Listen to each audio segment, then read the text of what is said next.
இன்னைக்கு நம்மளோட சேனல்ல 2008 வெளியான த ரூயின்ஸ் அப்படிங்கிற படத்தை பத்தி தான் பார்க்க போறோம். இந்த படம் கொஞ்சம் வித்தியாசமா பார்க்க அட்வென்ச்சராகவும் நிறைய த்ரில்லிங்காகவும் இருக்கும். இந்த படத்தோட கதை என்னன்னா, சில நண்பர்கள் எல்லாரும் ஒன்னா சேர்ந்து ஒரு ஜாலிக்காக காட்டுக்கு நடுவுல இருக்கிற மாயன் கோயிலை சுத்தி பார்க்க போறாங்க. அங்க போனதுக்கு அப்புறம் அவங்கள சுத்தி ஏகப்பட்ட மர்மங்கள் நடக்கும். அவங்கள சில பேர் செத்தும் போறாங்க. அந்த மர்மங்களுக்கு காரணம் என்ன, கடைசியா ஒருத்தராச்சும் உயிரோட அந்த கோயிலையும் காட்டையும் விட்டு வெளியே தப்பிச்சு வந்தாங்களா இல்லையா அப்படிங்கிறது தான் இந்த படத்தோட மொத்த கதை. தமிழை தாழ்மொழியாக கொண்டு உலகமெங்கும் வாழும் தமிழ் மக்கள் அனைவரையும் மைக் ஸ்டோரி யூடியூப் சேனலுக்கு அன்போடு வரவேற்பது நான் உங்கள் மனு. நம்ம சேனலை இப்பதான் பாக்குறீங்கன்னா சப்ஸ்கிரைப் பண்ணுங்க, லைக் பண்ணுங்க, அப்படியே உங்க ஃப்ரெண்ட்ஸ் அண்ட் ஃபேமிலிக்கு ஷேர் பண்ணுங்க. வாங்க மீண்டும் வீடியோக்குள்ள போகலாம். இந்த படத்தோட ஓபனிங் சீன்ல ஒரு பொண்ணு இருட்டான குகையில மாட்டிட்டு இருக்கா. மரண பயம் அவன் முகத்துல தெரியுது. அப்படியே மேல பார்த்து யாராவது இருக்கீங்களா, என்ன காப்பாத்துங்க காப்பாத்துங்கன்னு கதறா. ஒருத்தரும் உதவிக்கு வரல. அவ கையில ஒரு மொபைல் கூட இருக்கு. அதை வச்சு யாருக்காவது கால் பண்ணலாம்னு பார்த்தா கூட சிக்னல் இல்ல, கால் போக மாட்டேங்குது. அப்போ டக்குன்னு ஏதோ ஒண்ணு அவளை இருட்டான புதருக்குள்ள இழுத்துக்கிட்டு போற மாதிரி காமிச்சு இந்த படத்தோட டைட்டில போடுறாங்க. இப்போ அப்படியே கட் பண்ணா அடுத்த சீன்ல அமெரிக்காவில இருந்து மெக்சிகோவுல ஜாலியா என்ஜாய் பண்ண 2 ஜோடி வந்திருக்காங்க. அவங்க கூடவே சில நண்பர்களும் வந்திருக்காங்க. இவங்க எல்லாருமே ஃப்ரெண்ட்ஸ் தான். இங்க ஒருத்தன் ஸ்மார்ட்டா இருக்கான் பாத்தீங்களா, இவன் தான் இந்த படத்தோட ஹீரோ. இவன் பேரு ஜெஃப். இங்க படுத்துட்டு இருக்கிற பொண்ணு பேரு எம்மி. இவ தான் இந்த படத்தோட ஹீரோயின். இவங்க 2 பேரும் ஒரு ஜோடின்னு வச்சுக்கோங்க. அடுத்து இங்க 2 பேர் இருக்காங்க இல்லையா, இதுல இவன் பேரு கேரி, கூடவே உட்காந்துட்டு இருக்கிற பொண்ணு பேரு சேசி. இவங்க 2 பேரும் ஒரு ஜோடி. இவங்க எல்லாரும் ஜாலியா இருக்கும்போது எம்மியோட கம்மல் காணாம போயிடுது. எங்க போச்சுன்னு இவங்க தேடிட்டு இருக்க, இவங்க பேசிக்கிட்டு இருக்கிறதெல்லாம் தூரத்துல இருந்து மேத்யூங்கிறவன் பாத்துட்டு இருக்கான். இப்போ அவன் நம்ம எம்மியோட கம்மலை கண்டுபிடிச்சு கொடுக்குறான். இவங்களும் ரொம்ப நன்றின்னு சொல்லிட்டு அந்த பையில சரக்கடிக்க சொல்றாங்க. அப்படியே இவங்க எல்லாரும் நல்லா ஜாலியா பேசி நல்லா ஃப்ரெண்ட்ஸ் ஆயிடுறாங்க. சரி மேத்யூ, இப்ப என்ன பண்ணிட்டு இருக்கீங்க, அடுத்து என்ன பண்ண போறீங்க அப்படின்னு கேட்க, இல்ல கொஞ்ச நாளைக்கு முன்னாடி என் அண்ணன் காணாம போயிட்டான். கடைசியா நான் அவன்கிட்ட பேசினப்போ அவனோட கேர்ள் ஃப்ரெண்டை கூட்டிக்கிட்டு காட்டுக்குள்ள இருக்கிற மாயன் கோயிலுக்கு போக போறதா சொன்னான். அதான் அவங்கள தேடி காட்டுக்கு போக போறேன்னு சொல்றான். அதை கேட்டதுமே எல்லாருக்கும் ஆர்வம் அதிகமாயிடுது. எப்ப பாரு தண்ணியில குளிச்சுக்கிட்டு சரக்கு அடிச்சுக்கிட்டு போர் அடிக்குது, பேசாம நாமளும் மேத்யூ கூட மாயன் கோயிலுக்கு நாமளும் போனா என்ன, செம்ம ஜாலியா இருக்கும் அப்படின்னு சொல்ல மத்த எல்லாரும் சரி போகலாம் அப்படின்னு சொல்றாங்க. இப்ப மொத்த பேரும் மாயன் கோயிலுக்கு போறதுக்கு முடிவு எடுக்கிறாங்க. இப்ப இவங்க மட்டும் இல்ல, நம்ம மேத்யூக்கும் கிளிப் அப்படிங்கிற ஃப்ரெண்ட் இருக்கான். அவனும் இவங்க கூட அந்த காட்டுக்கு வர போறான். இப்போ நைட் ஆயிடுது. எல்லாரும் செம்ம ஜாலியா என்ஜாய் பண்றாங்க. அடுத்த நாள் காலையில நம்ம ஜெஃப் ஜாக்கிங் போயிட்டு இருக்கிறப்போ இவனோட ஃப்ரெண்ட்ஸ் 2 பேரு இவங்க கூட சேர்ந்து அந்த காட்டுக்கு வர்றதா இருக்கும். ஆனா சரக்கு அடிச்சு பயப்புள்ளிங்க மட்டையாயிட்டு இருக்காங்க. சரி போத தெளிஞ்சதுக்கு அப்புறமாவது எங்களை தேடி வாங்கடான்னு சொல்லிட்டு இவங்க போற இடத்தோட லொகேஷனை அவங்களோட பாக்கெட்ல வச்சுட்டு இந்த மொத்த பேருமே அந்த காட்டை நோக்கி புறப்படுறாங்க. முதல்ல ஒரு கிராமத்துக்கு வராங்க. இவங்க அந்த மாயன் கோயிலுக்கு போகணும்னா இங்க இருந்து நடந்தெல்லாம் போக முடியாது, டாக்ஸி வச்சு தான் போகணும். காட்டுக்குள்ள ஒரு குறிப்பிட்ட தூரம் போனதுக்கு அப்புறமா அந்த டாக்ஸி டிரைவர் இவங்களை பாதிலேயே இறக்கி விட்டுறான். இதுக்கப்புறமாலாம் வண்டி போகாது, அந்த கோயிலுக்கு போகணும்னா நீங்க நடந்து தான் போகணும் அப்படின்னு சொல்லிட்டு டாக்ஸி டிரைவர் அங்கிருந்து கிளம்பிடும். இப்போ நம்ம எம்ஏ கோயிலுக்கு போயிட்டு வந்ததுக்கு அப்புறம் திரும்ப நம்ம எப்படி போறது அப்படின்னு கேட்கிறோம். அவரோட கார்டு எங்கிட்ட இருக்கு, கால் பண்ணி வர வைக்கலாம்னு ஜெப் சொல்றான். டேய் நம்ம போன்ல சிக்னலே கிடைக்கல, அப்புறம் எப்படி கால் பண்ண முடியும் அப்படின்னு அவ கேக்குறா. அப்ப நம்ம மேத்யூ பாத்தீங்கன்னா எங்கிட்ட சேட்டலைட் போன் இருக்கு, அதை வச்சு நம்ம யாருக்கு வேணாலும் கால் பண்ணலாம் அப்படின்னு சொல்றான். இப்ப இவங்க எல்லாரும் காட்டுக்குள்ள நடக்க ஆரம்பிக்கிறாங்க. ஒரு குறிப்பிட்ட தூரம் நடந்ததுக்கு அப்புறமா இவங்களுக்கு எந்த திசையில போகணும் அப்படிங்கிற விஷயமே தெரியல.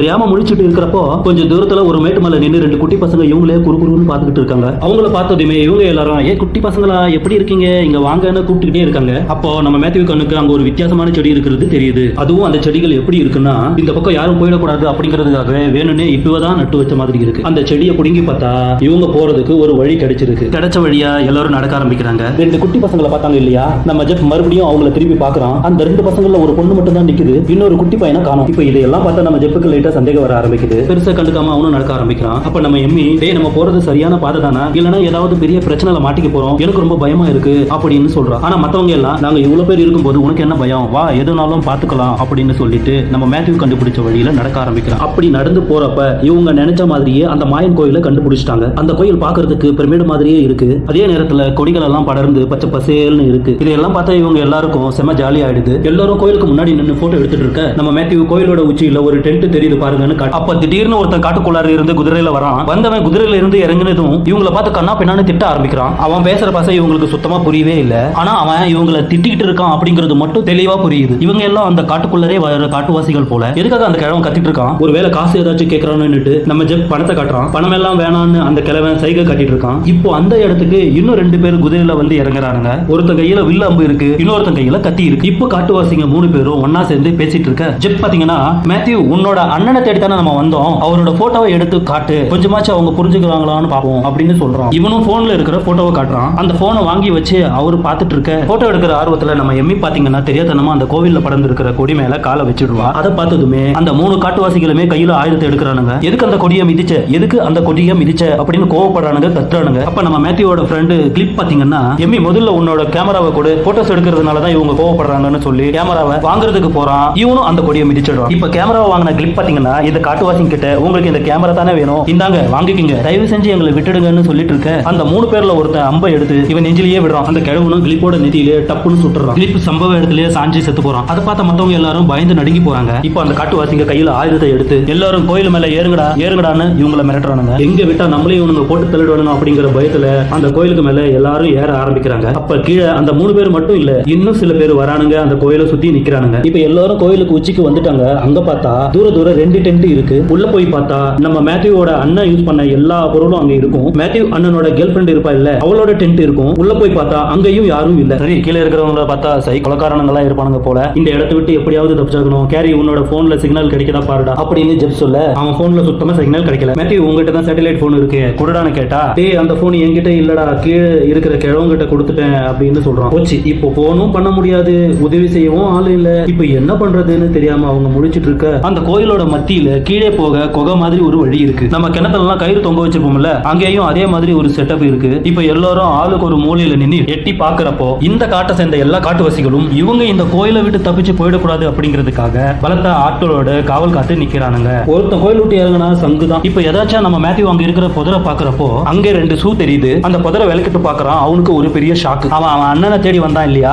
அவன் அண்ணன் செத்து பெணமா கிடக்குறான். அவனை சுத்தி தான் புதர் மண்டி கிடக்குது. பாவம் மேத்யூ இதை கொஞ்சமும் அவன் எதிர்பார்க்கல, அதனால கதறி அழுகுறான். அவன் அண்ணன் மேல படுந்து இருக்கிற எல்லா கொடியையும் அவன் கையாலேயே பிச்சு புடுங்கி எறிகிறான். கூட இருக்கிற ஃப்ரெண்ட்ஸுங்க அவனை சமாதானப்படுத்துறாங்க. அதுக்கப்புறம் பாத்தீங்கன்னா நம்ம மேத்யூவோட கையெல்லாம் செவந்து போயிருக்கு. அவங்க கிட்ட கொஞ்சம் தண்ணி இருக்கும், அதை வச்சு கையை கழுவுறாங்க. என்னாச்சு அப்படின்னு கேட்டா, இல்ல அந்த கொடியை தொட்டதுனால அலர்ஜி போல, வேற ஒண்ணும் இல்ல அப்படின்னு சொல்ல, அதுக்கப்புறம் இந்த இடத்தை விட்டு எப்படா தப்பிக்கிறது அப்படின்னு பாக்குறாங்க. இவங்க கிட்ட இப்போ போதுமான அளவு தண்ணி இல்ல, சாப்பாடு இல்ல, அதனால எல்லாத்தையும் பார்த்து பயன்படுத்துறாங்க. அப்ப திடீர்னு ஒரு செல்போன் ரிங் அடிக்கிற மாதிரி சத்தம் கேக்குது. உடனே அவங்க எல்லாரும் ஆச்சரியம் கலந்த சந்தோஷத்தோட அந்த சத்தம் எங்கிருந்து வருதுன்னு தேடி பார்த்தா, அந்த கோவிலுக்கு நடுவுல ஒரு குகை இருந்துச்சு பாத்தீங்களா, அந்த குழிக்குள்ளார இருந்துதான் அந்த சவுண்ட் வருது. இப்ப எல்லாரும் அந்த சத்தம் அடங்குறதுக்குள்ளார எப்படியாவது அந்த போனை எடுக்கணும்னு சொல்லி நம்ம மேத்யூ என்ன பண்றான்னா, அந்த கயிறை அவன் இடுப்புல கட்டிக்கிட்டு குழிக்குள்ளார இறங்க மத்தவங்க எல்லாரும் கொஞ்சம் கொஞ்சமா அவனை குழிக்குள்ளார இறக்கி விடுறாங்க. அப்பதான் நம்ம எம்மி அந்த கயிறு ரொம்ப வீக்கா இருக்கு, அது கொஞ்சம் கொஞ்சமா பிஞ்சுக்கிட்டு இருக்குன்னு கவனிக்கிறான். டேய் சீக்கிரமா அவனை மேல தூக்குங்கடா, அந்த கயிறு அறுந்துட்டு போகுதுன்னு சொல்லிட்டு இருக்கும்போது மேத்யூ அந்த கயிறு அருந்து போய் குழிக்குள்ளார விழுந்துடுறான். இவங்களுக்கு செம்ம அதிர்ச்சியாவும் பதட்டமாவும் ஆயிடுது. டேய் மேத்யூ உனக்கு என்னடா ஆச்சு, நாங்க பேசுறது உனக்கு கேக்குதா, ஏதாவது பேசுடா அப்படின்னு இவங்க கேக்குறாங்க. கீழே அவங்ககிட்ட இருந்து எந்த பதிலும் வரல. ஆனா கொஞ்ச நேரம் கழிச்சு அவன் வலியால முனகிட்டு இருக்கான். அவனை எப்படியாவது காப்பாத்தணும்னு சொல்லி அந்த குழிக்குள்ள யாராவது இறங்கணும்னு முடிவு பண்ணி நம்ம கேரியோட கேர்ள் ஃபிரெண்டு ஜேசி இருக்கால, அவளை குழிக்குள்ள கொஞ்சம் கொஞ்சமா இறக்குறாங்க. ஒரு குறிப்பிட்ட தூரம் போனதுக்கு அப்புறம் கயிறு பத்தாம நிக்குது. ஏய் இப்படியே தரை இறங்க முடியாது, இன்னும் கொஞ்சம் கயிறு கீழே இறக்குங்கடா அப்படின்னு கேக்குறா. அவ்வளவுதான் கயிறு இருக்கு, அப்படியே உன்னால கீழே குதிக்க முடியுமா பாருன்னு இவனுங்க சொல்றானுங்க. அவ கீழே விளக்கு வெளிச்சம் காட்டி பார்த்தா மேத்யூவோட 2 காலும் உடைஞ்சி எலும்பு முறிஞ்சி கீழே கிடக்குறான். சரி அவனை எப்படியாவது காப்பாத்தணும் இல்லையா, அதனால அந்த பொண்ணு யோசிக்காம கொஞ்சம் உயரத்துல இருந்து அப்படியே கீழே குதிக்கிறா. அப்போ கீழே கிடந்த பீங்கன் பாத்தீங்கன்னா அந்த பொண்ணோட கால் முட்டியில குத்திடுது. அவனுக்கும் பலத்த காயம் ஏற்படுது. எப்படியோ அவ அந்த பீங்கனை எடுக்கிறா. இப்ப நம்ம மேத்யூ பாத்தீங்கன்னா, என்னோட 2 காலையும் அசைக்க முடியல, அநேகமா எலும்பு முறிஞ்சிடுச்சுன்னு நினைக்கிறேன், தயவு செஞ்சு என்னை எப்படியாவது காப்பாத்துங்கன்னு கேக்குறான். அப்போ அந்த பொண்ணு, எங்க 2 பேத்துக்குமே அடிபட்டுடுச்சு, எங்களை எப்படியாவது மேல தூக்குங்கடா அப்படின்னு மேல இருக்கிறவங்க கிட்ட சொல்ல, அப்போ மேல இருக்கிறவங்க ஸ்ட்ரெச்சர் மாதிரி ஏதாவது ஒண்ணு ரெடி பண்ணலாம் அப்படின்னு சொல்லி கயிறை மேல எடுக்கிறாங்க. அந்த நேரம் பார்த்து நம்ம எம்மி என்ன பண்றான்னா, குடுகுடுன்னு கீழே ஓடுறா. பின்னாடியே ஜெப் ஓடி வரான். எம்மி காட்டி வாசிக்கிட்ட, எங்க கூட்டத்துல இருக்கிற ஒருத்தருக்கு அடிபட்டுடுச்சு, தயவு செஞ்சு நீங்க தான் எங்களுக்கு உதவி பண்ணணும் அப்படின்னு கேக்குறா. அந்த காட்டுவாசிகளோ இவங்க சொல்றது எதையுமே காதுல வாங்கிக்க மாட்டேங்கிறானுங்க. மேல போங்கன்னு மட்டும் திரும்ப திரும்ப சொல்றானுங்க. இதை கேட்ட நம்ம எம்மி ஆத்திரம் அடைஞ்சு, டேய் நீங்க எல்லாம் மனுஷங்களா இல்ல மிருகமாடா, ஒருத்தன் உசுருக்கு போராடிக்கிட்டு இருக்கான்னு சொல்றேன், கொஞ்சம் கூட இரக்கமே இல்லையாடா உங்களுக்குன்னு வருத்தத்துல அங்க இருக்கிற கொடிய பிச்சு எரியறா. அது காட்டுவாசிகள் கூட்டத்துல இருக்கிற ஒரு சின்ன பையன் மேல விழுந்துடுது. இப்ப எல்லாரும் அந்த பையனை குறி வச்சு ஈவி இரக்கமே இல்லாம சுட்டு சாகடிக்கிறானுங்க. இத பார்த்த எம்மி, அடா பாவிங்களா, இவனுங்க கொடூர கொலகார கும்பலா இருப்பானுங்க போல அப்படின்னு நினைச்சுக்கிட்டு நம்ம ஜெப்பும் எம்மியும் மேல வந்துடுறாங்க.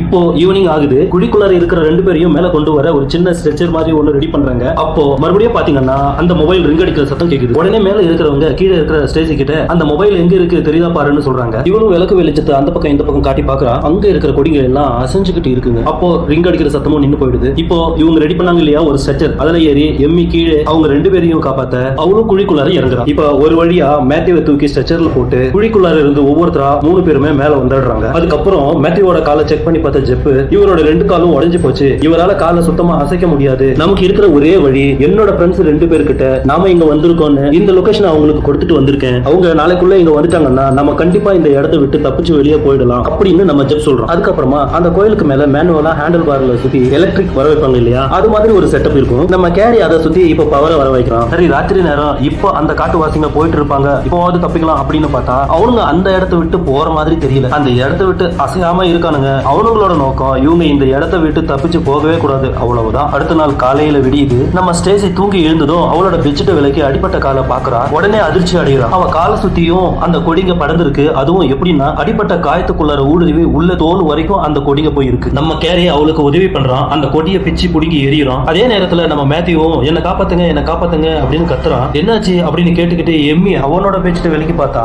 இவன் காலில் நிறைய அடிபட்டு இருக்கும் இல்லையா, அவனுடைய 2 காலையுமே அந்த கொடிங்க நிறையவே படர்ந்திருக்கும். உங்களுக்கு புரியுற மாதிரி சொல்லணும்னா அவன் காலில் இருக்கிற ரத்தம் சதை தோல் எல்லாத்தையுமே அரிச்சு அந்த கொடிங்க தின்னுகிட்டு இருக்கு. அவ உடனே நம்ம ஜெப்பை கூப்பிடுறா. ஜெப்பு வந்து பார்த்துட்டு அதிர்ச்சி அடைகிறான். உடனே மேத்யூவோட 2 தொடையையும் சேர்த்து பெல்ட் போட்டு லாக் பண்றான். எல்லா கொடியையும் பிச்சு வெளியே எடுத்து போடுறான். ஆனா பயணம் இல்ல. காரணம் அந்த கொடிங்க எல்லாத்தையும் தின்னுட்டு வெறும் எலும்பு மட்டும் தான் விட்டு இருக்கு. அப்போ அந்த குழிக்குள்ளார இருந்து திரும்பவும் மொபைல் ரிங் அடிக்கிற சத்தம் கேக்குது. இந்த முறை எப்படியாவது அந்த மொபைலை எடுத்தாகணும்னு சொல்லி அந்த 2 பொண்ணுங்களையும் ஒவ்வொருத்தரா அந்த குழிக்குள்ளார கீழே இறக்குறாங்க. இவங்களும் கையில தீப்பந்தத்தோட போறாங்க. எங்கடா அந்த மொபைல் ரிங் அடிக்குது தேடிக்கிட்டு போறப்போ ஒரு பொண்ணோட உடம்பு முழுவதும் பொடியில சுத்தி மாட்டி கிடக்குது. அவளை திருப்பி பார்த்தா அந்த கொடிங்க அவளை பொண்ணு தின்னுட்டு இருக்கு. இந்த பொண்ணை தான் நம்ம ஸ்டார்டிங் சீன்ல பாத்துருப்போம். அந்த பொண்ணு கையில ஒரு மொபைல் இருக்கும். அந்த மொபைலை எடுத்து ஆன் பண்ணி பார்த்தா அது ஆன் ஆகவே இல்ல, சுத்தமா டெட் ஆகி கிடக்கு. பின்ன எங்க இருந்துடா போன் ரிங் அடிக்கிற சத்தம் வருதுன்னு பார்த்தா அந்த கொடிகள்ல பூத்திருக்கிற பூக்கள் தான் போன் ரிங் அடிக்கிற மாதிரி கத்துதுங்க. எம்மி இது என்ன கனவா இல்ல நிஜமானு அந்த பூவை தொட்டு பாக்குறா. அப்ப டக்குன்னு அங்க இருக்கிற கொடி அவ கைய புடிச்சு சுத்திக்குது.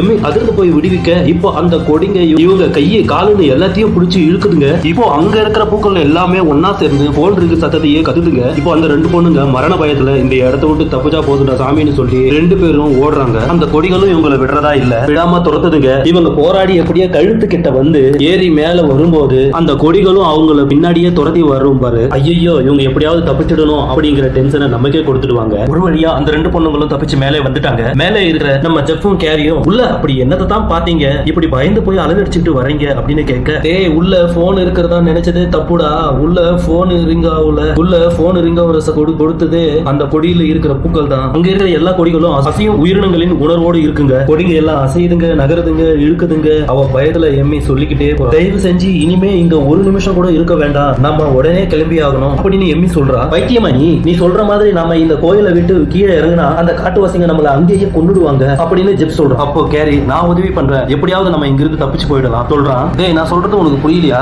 இப்போ உன் கண்ணு முன்னாடி தானே கொன்னாங்க, சின்ன பையனை கூட பாக்கல அவனையும் கொன்னாங்க. அப்படி இருக்கிறப்போ நம்மள மட்டும் விட்டுடுவாங்களா? இத பாருங்க என்னோட ஃப்ரெண்ட்ஸ் வந்துடுவாங்க, அதுக்கப்புறம் நம்ம கண்டிப்பா தப்பிச்சிடலாம் அப்படின்னு ஜெப் சொல்றோம். அதுக்கப்புறமா அவங்க கிட்ட இருக்கிற தண்ணி சாப்பாடுன்னு அளவா ஷேர் பண்ணிக்கிறாங்க. அதுல கொஞ்சம் தான் நம்ம மேத்யூவுக்கும் கொடுக்குறாங்க. இப்ப ஜெப் மேத்யூவோட பெட்ஷீட்டை விலைக்கு பாக்குறான். அவனோட காலில் வெறும் எலும்புகள் மட்டும் தான் இருக்கு. அந்த கொடிங்க கொஞ்சம் கொஞ்சமா அவனோட காலுக்கு மேலேயும் தின்னுக்கிட்டே தான் இருக்கு. அதே மாதிரி தான் ஸ்டேஜியும் சொல்றா. அவளோட கால் முடியில ரிங்கான் குத்திச்சு இல்லையா, அந்த காயத்தை பார்த்துக்கிட்டே என்னோட உடம்புக்குள்ள ஏதோ ஊடுற மாதிரி இருக்கு, என் உடம்புல ஏதோ ஒண்ணு அங்க இங்க ஓடுற மாதிரி இருக்குன்னு சொல்றான். மேத்யூவோட காலை அப்படியே விட முடியாது, அவரோட காலை துண்டிச்சாதான் அவரால் உயிர் வாழ முடியும் அப்படின்னு ஜெப் சொல்றான். டேய் 2 கால் இல்லாம அவர் என்ன பண்ணுவாரு பாவம், இதுக்கு நாங்க ஒத்துக்க மாட்டோம்னு சில பேர் சொல்றாங்க, இதுக்கு சில பேர் ஓகேன்னு சொல்றாங்க. கணக்கு போட்டு பார்த்ததுல மேத்யூவோட காலை எடுக்கலாம்னு சொன்னவங்க தான் அதிகமா இருக்காங்க. இப்ப நம்ம மேத்யூ கூட அதே தான் சொல்றான், ப்ளீஸ் என்னோட காலை கட் பண்ணி எடுத்துடுங்க, என்னால வலி தாங்க முடியலன்னு சொல்றான். மேத்யூவுக்கு வலி தெரியக்கூடாது அப்படிங்கிறதுக்காக அவனுக்கு சரக்கு கொடுக்குறாங்க. சத்தம் பெருசா வரக்கூடாதுங்கிறதுக்காக வாயில ஒரு பெல்ட்டை வச்சு கட்டிக்க சொல்றாங்க. பெரிய கத்தி இருந்தா தான் காலை கட் பண்ணி எடுக்க முடியும் இல்லையா, இவங்க கிட்ட சின்ன கத்தி தான் இருக்கு. அதனால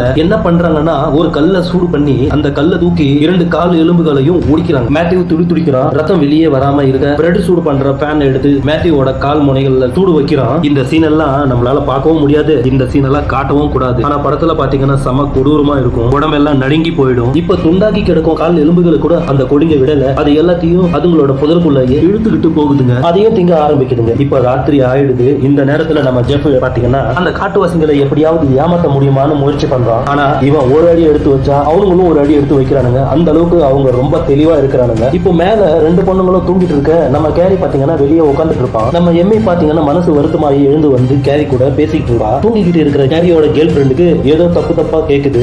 அவங்கள தப்பா புரிஞ்சுக்கிறா. அவளுக்கு தப்பா கேட்டதுனால ஸ்டேஜி வெளியே வந்து அவங்க கிட்ட கத்திக்கிட்டு இருக்கா. ஏய் உனக்கு என்னடி ஆச்சு, நாங்க சும்மா தான் பேசிட்டு இருந்தோம் அப்படின்னு எம்மி சொல்றா. இல்ல நீங்க பேசுனதை நான் கேட்டேன்னு ஸ்டேஜி சொல்றா. தயவு செஞ்சு நான் சொல்றத கேளு, நாங்க ஒண்ணுமே பண்ணல அப்படின்னு கேரி சொல்றான். வாய மூடுறா, இப்ப நீ அவளை என்னமோ பண்ண அப்படின்னு ஸ்டேஜ் கத்திட்டு இருக்கா. இப்போ அங்க நம்ம ஜெஃப் வரான். இங்க என்ன சண்டை நடக்குதுன்னே புரியாம நிக்கிறான். இந்த பக்கம் மேத்யூவை காமிச்சா இப்ப அவன் வாய்க்குள்ளார அந்த கொடிங்க எல்லாம் போய்கிட்டு. இந்த விஷயத்த பார்த்ததுமே நம்ம ஜெஃப் ஓடி வந்து காப்பாத்தணும்னு வேகமா அந்த கொடியை உருவி புடுங்கி போடுறான். ஆனா பயன் இல்ல, நம்ம மேத்யூ உயிரை விடுறான். அவ்வளவுதான், என் உடம்புலயும் ஏதோ ஒண்ணு ஊர்ந்துகிட்டே இருக்கு, அது என்ன கொஞ்சம் கொஞ்சமா தின்னுக்கிட்டே இருக்குன்னு பைத்திய மாதிரி கத்த ஆரம்பிக்கிறா. கேரி அவளை சமாதானப்படுத்த முயற்சி பண்றான். ஆனா அவனை தள்ளி விட்டுட்டு கோபத்தோட நடந்துக்க அங்க இருக்கிற பூக்களும் அவ சொன்ன அதே வார்த்தையை திரும்ப திரும்ப சொல்லுதுங்க. ஒரு பூ இல்ல, ரெண்டு பூ இல்ல, அந்த கொடியில் இருக்கிற எல்லா பூக்களுமே அவ சொன்ன வார்த்தையை தான் சொல்லுதுங்க. அதுக்கப்புறமா தான் அவங்களுக்கு ஒரு விஷயம் தெரிய வருது. இந்த பூக்கள் கடைசியா யார் என்ன பேசுறாங்களோ அதைத்தான் பேசுதுங்க. உள்ள பாத்தீங்கல்ல ஒரு பொண்ணு, அவ செத்த பிறகு அவ கையில இருந்த போன் ரிங்கா இருக்கும். அந்த சத்தத்தை கேட்டுதான் உள்ள இருக்கிற பூக்கள் திரும்ப திரும்ப ரிங்கு சத்தத்தையே உண்டு பண்ணிருக்கு. அடுத்த நாள் காலையில இந்த காட்டுவாசி கூட்டம் எல்லாம் ஒன்னா சேர்ந்து அந்த கோவில சுத்தி உப்பை தூவி விடுறாங்க. அதை பார்த்துட்டு